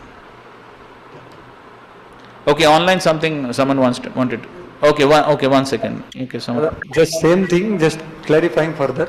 That means you said because the same thing happened in history, and even later also, if we see some leaders left, what to speak of Guru, some leaders who are trying to preach nicely, they left and their followers also left. So this we see repetitively in history, and it's painful. So is it what you meant to say that Guru, Sadhu and Shastra has to be the compass to become attached to Krishna? Needless to say. Because not just one of them. Correct. It has to be all three. Yes. The all three have to be in sync. That too. Yes, so because Sadhu cannot do something, Guru and Sadhu cannot do something which is against Shastra. So the ultimate bottom line is always Shastra. Shastra is the foundation on which Guru and Sadhus act. So if Guru or Sadhu does something which is against Shastric principles, then that cannot be accepted. That cannot be accepted. So yes, so Guru, Sadhu, Shastra are always the basis. That's good. Okay, online somebody wanted to say something? Prabhuji, actually what Samarpan Gop Prabhu wanted to ask, I wanted to ask the same, but a little more clarification. When we say in Guru Puja, Shri Guru Charane Rati Eisi Uttam Gati. Now when we say Charane Rati, now Rati means actually attachment towards the instructions of the spiritual master. Exactly. And instructions of the spiritual master are more powerful than anything else. And therefore, just one point, sorry to interrupt. Yes. Therefore, Srila Prabhupada in his lectures also makes this point that when we speak of Guru, it is not a person, it is Guru Tattva or the Guru Parampara. And so therefore, we are attached to the instructions of the Guru Parampara. And that those instructions are coming through this person, therefore I can be attached to this person also. As long as he is representing the Guru Parampara, I can be attached to this person. And for me, it is a little bewildering, Prabhuji, that see, Prabhupada gave so many wonderful instructions, and how this movement is going on so wonderfully just by following the instructions of Prabhupada. And if we only stick around to Srila Prabhupada's books, I think everything will be taken care of. And because his instructions, Vani is more important than Vapu. Yeah. Vani will always stay, but Vapu will go, but Vani will always be there. And that is why this is my actually feeling that the instructions of Prabhupada or the instructions of the previous acharyas, what they have given is, when we are attached to that, then everything is taken care of. As a person, we don't need to be attached. Of course, we have the Archa Vigraha of Srila Prabhupada, that because we are personalists, we're not impersonalist, and we are offering all that arti and all. So yes, Prabhuji, I was actually very much what answers you have given now, that instructions, Guru Sadhu Shastra. I'm completely in sync with these things, Prabhuji. Thank you so much. Yes. So yes. So therefore, as members of ISKCON, our foundation is Srila Prabhupada's instructions. So the Shastric instructions, the instructions of the previous acharyas have all come through Srila Prabhupada for us.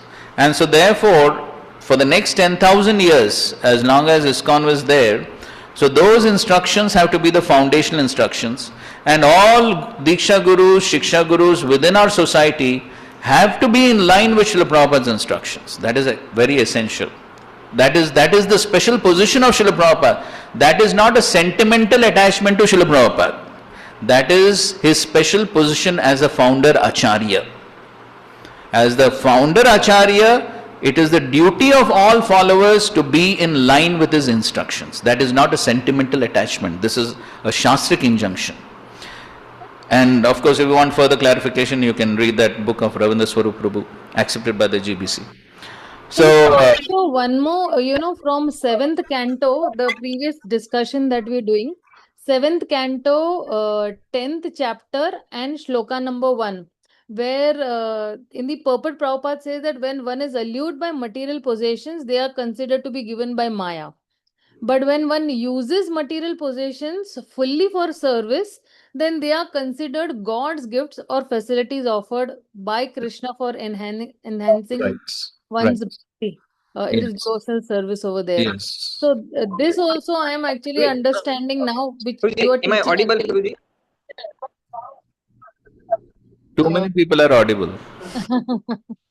So yes, means whatever facilities we are getting, if I am utilizing in Krishna's service, then Krishna has given me. And now again I have to use those facilities in Krishna's service only, and not my own sense gratification. Yes. Otherwise, then it will be turned into Maya's, given by Maya as such. Yes.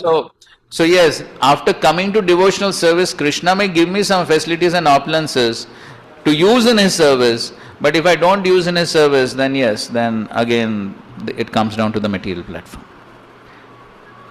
Thank Okay, you. somebody else wanted to say something? Or we're proceeding? Vanmali Govind Prabhu wanted to speak something. Am I audible, Guruji? Yes, very much. Thank you, Guruji. So, Guru, as we discussed about this soul and soul relation with super soul in the center, so wanted to know about this in cultivating questions. When we see that some of them get cultivated with little inputs and sometimes some material help, kind of material help, but with the overall goal of helping them spiritually progress. For example, we give some time, some space for a boy to get placed in the exams in the company. We may relax little bit his morning program attendance, or we may see that he has some need. but eventually they grow very nicely spiritually also. On the other side, some of them take a lot of time. They take 2, 3, 4 years also to grow, where we as a guide sometimes feel doubt whether it is going in correct direction or not. And keeping in mind Param Puja Radhanath Maharaj's guidance to Radheshyam Prabhu, that we should never instruct anybody who is not ready to take instructions. And the basis is, after our inputs, is his Krishna consciousness improving or not? That should be the basis. If he is not ready or it is not going to help him progress, then we should not do. And he is saying that you should only instruct till the time he is ready to take. And probably we should be ready to keep a net also, because if, like Raishambru told, that if he is cutting his own branch, we 100% know that he will fall down.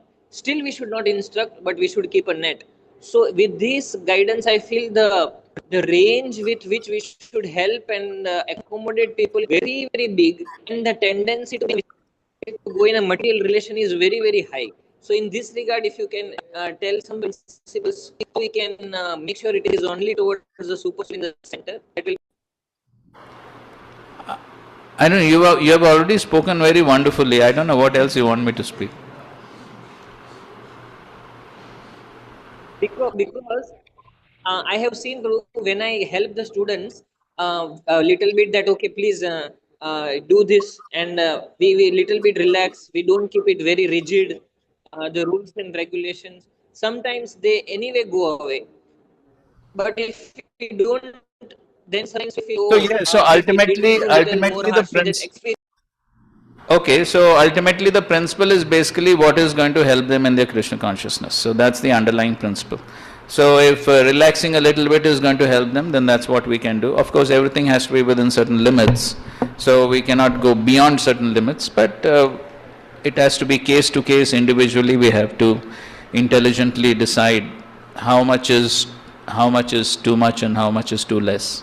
So those are case to case decisions. But our ultimate goal is to see that they are making progress in Krishna consciousness. So that's okay. Fine. Now we're proceeding. Prabhuji, too much discussion. It's, in relation with that only, about Srila Prabhupada's sentimental thing. So can you throw some light on being sentimentally attached to Prabhupada?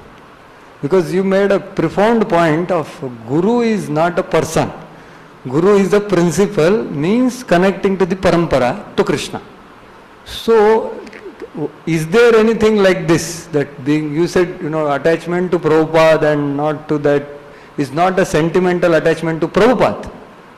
So what is the thought process of a person who can be sentimentally attached to Prabhupada and minimizing his spiritual master? Okay, so saying you do this, and he says that Prabhupada wants this, no? So okay. So therefore, if one is sentimentally attached to Srila Prabhupada, then we have a good group of our friends who are sentimentally attached to Prabhupada. That is basically what is sentimentally attached to Prabhupada. So they didn't understand the spirit of Prabhupada's instructions. They are only sentimentally attached to Prabhupada. If they understood the spirit of Prabhupada's instructions, then they would surely remain within ISKCON and serve the system within ISKCON which Srila Prabhupada has set up. That would be the proper attachment to Srila Prabhupada. But sentimental attachment is basically this, that one misunderstands the person's instructions and simply thinks, oh, I have to be attached to the person, and not understand the instructions. So therefore, attachment to the real spiritual attachment to the person means understanding his mood and mission, understanding his instructions. That is the true attachment. And not simply being attached to the person and thinking that, well, I just be attached to the person and I don't follow his instructions. So that is sentimental attachment. So basically one has to understand the spirit of the instructions and follow that.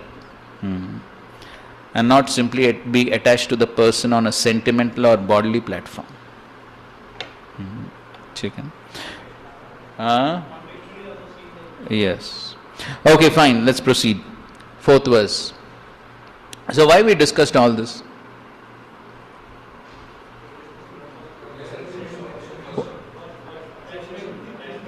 What is yes, association. That is the reason why we discussed all this. All this was in connection to association that is mentioned in the 3rd verse, and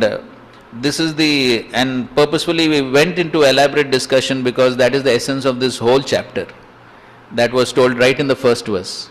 So the whole basis of this chapter is this association. Whom to associate with, whom not to associate with, how to associate, how not to associate. That is the basis of this entire chapter. This is the theme of the entire chapter. That is why we went into this elaborate discussion. So that saves further discussion. Okay, 4th verse. Ela samrad imam gatham agayata brihashravaha urvashi virahan muyyan nirvinna shoka sanyame. The following song was sung by the famous emperor Pururva. When deprived of his wife Urvashi, he was at first bewildered, but by controlling his lamentation, he began to feel detachment. Okay, so now we are coming to the pastime of Pururva, and that was already discussed in the 9th canto. So we are not getting into those details now. Okay, let's go to the 5th verse. Tyaktvatmanam vriyantim tam nagna unmatta vanripaha vilapan anvagajaye ghore tishteti viklavaha.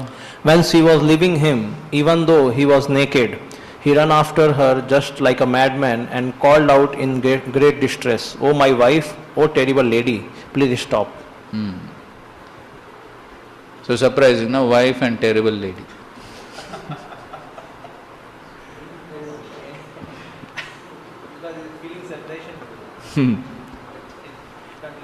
Okay, next. Kamana tripto anujushan kshulakan varshayamini na vedayanti nayantir urvashi akrishta chetanaha. Although for many years Pururva had enjoyed sex pleasure in the evening hours, still he was not satiated with such insignificant enjoyment. His mind was so attracted to Urvasi that he did not notice how the nights were coming and going. Okay, so that is what happens when one is totally immersed in sense gratification. Time passes on very fast. Of course, the same attraction, attachment can also be in Krishna consciousness, absorbed in Krishna consciousness. Then also time flies if one is busy in Krishna service. Okay. Now comes the song, Aila Gita. Aila uvacha aho me moha vistara kama kashmala chetasaha devya grihita kanthasya nayukhanda ime smritaha. King Aila said, "Alas, just see the extent of my delusion. This goddess was embracing me and held my neck in her grief. My heart was so polluted by lust that I had no idea how my life was passing." Okay, so now he is repenting, he is lamenting for his moha. Aho me moha. So he is lamenting because of the moha which led him to the situation. So therefore, it is better to be careful before being influenced by the moha rather than after the effects of the moha. तो पुरुराव को आइला क्यों बोल रहे? हाँ? What's that? पुरुराव को आइला क्यों बोल रहे? I don't know. Huh? Acha, okay, his mother's name was Ila. Okay. Okay,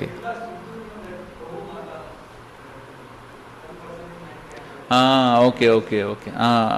Okay, that forest, he becomes a woman. Okay, okay. Okay, fine.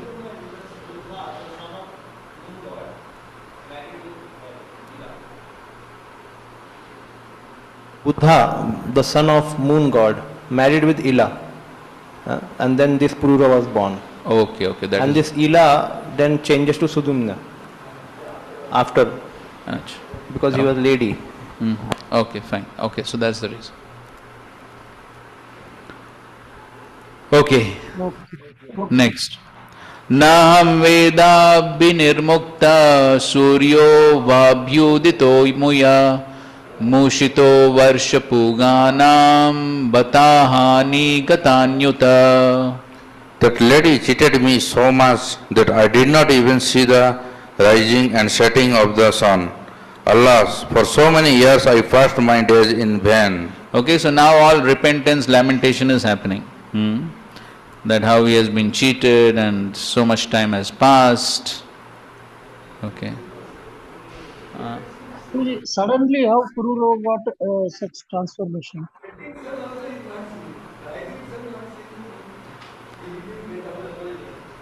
So basically the point is that he could not understand how time passed. That is the basic point. What online somebody is saying something? How Pururava suddenly got transformed from what? How Pururava saw? Oh, how he got transformed. Okay, so this is due to detachment arising from frustration. So just like we studied about Pingala also, no? So Pingala also same thing happened, right? So she also became... Not everybody will get... Not everybody will get detachment like this. Okay, not everyone develops such detachment. So so we can understand that. I don't properly remember the 9th canto, what was discussed over there. But I suppose that King Purura was also a devotee, right? There must have been some connection to devotional service and devotional credits. So when devotional credits are already there, so then when one goes through the situation, then one comes to one's senses. So just like we see in the case of Ajamil also, so Ajamil, because he had those devotional credits from his young age, so therefore when he went through that situation, he saw the conversation between Vishnudutas and Yamadutas, then realization arose, and then he also began to lament. So I suppose that's correct, right? King Purura was a devotee? In case of Avanti Brahman also, Prabhupada. In case of Avanti Brahman also mentioned. Yes, Avanti Brahman also same thing, yes. Detachment because of frustration. Prabhupada says that one place when somebody enjoys very much, detachment is natural. He'll become frustrated. And that's why I give example of hippies. He says hippies because I like you very much because the Indians... Yes, but then that's a valid question. Everyone who becomes frustrated doesn't become a devotee, isn't it? The realization does not come to everyone. So Pururava worshipped the Lord and Lord also came and then he asked for Urvashi once again. And then he went to Swarga to get her back. But actually then he... So that means definitely he is a devotee, no? That if the Lord has appeared, so that means definitely he is a devotee. So therefore when he went through the situation, then he got realization because he already had those devotional credits. This regarding detachment, one of the purport Chakravarti Thakur mentions that why he got detached. So it's a very mysterious thing. He calculates the dynasties of Surya and Chandra. And he says when he was ruling Earth and Amrish was ruling the universe, or the otherwise, Surya dynasty and Chandra dynasty. There is Amrish ruling and there is Pururava ruling. And they were contemporary. And he proves that. They were contemporary.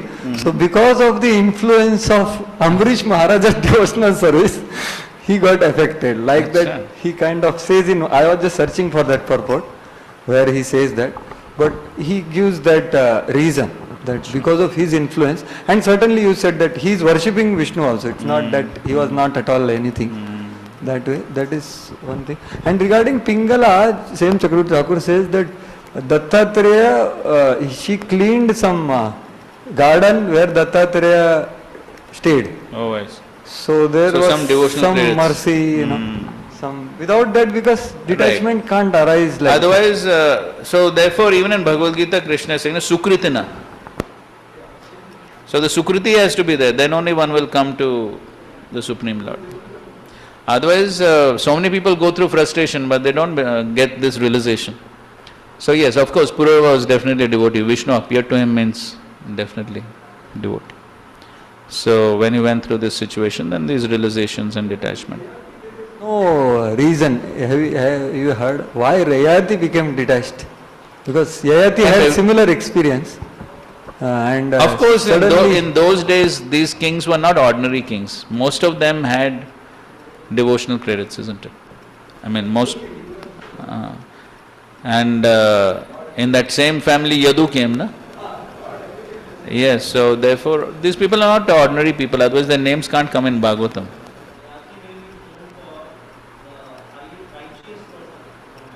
Achha.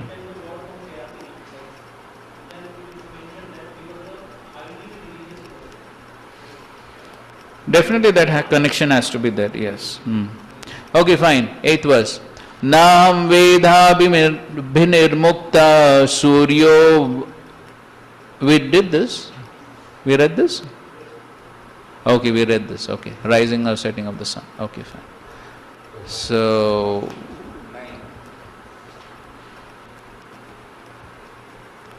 okay, as Vishwanath Thakur says, I did not know the days of many years had passed.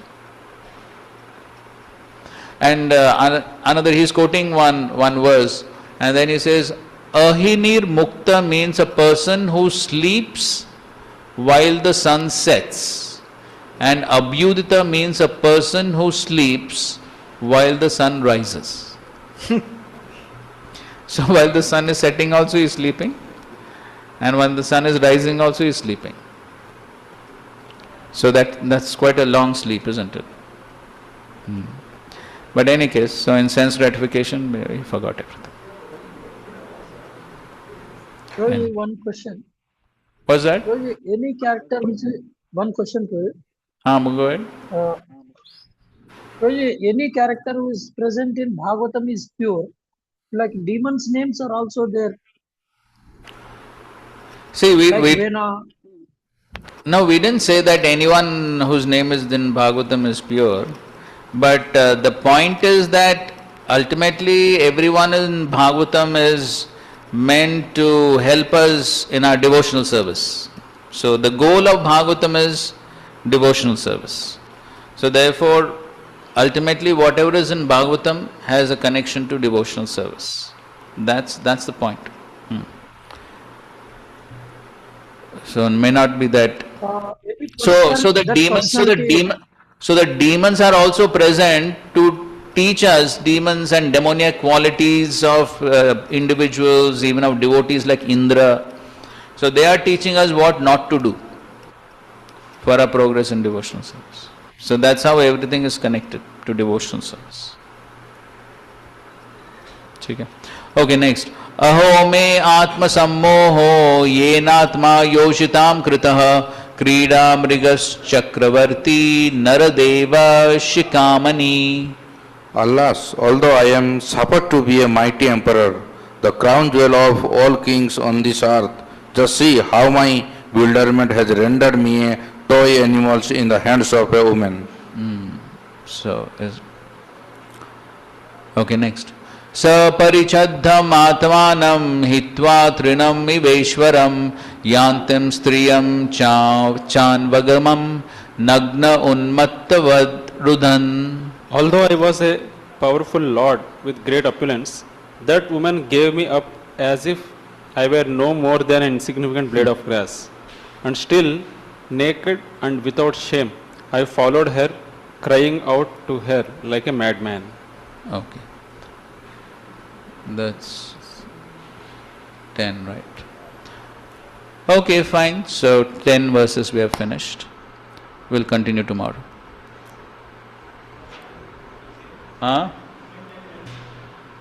Same time. Normal time, 10:45 to 2 o'clock. Srila Prabhupada ki jai, Granthara Srimad Bhagavatam ki jai, Samved Gaur Bhaktivinoda ki jai. Hare. But in any case, the essential part of the discussion we finished. So the rest is something. Hare Krishna.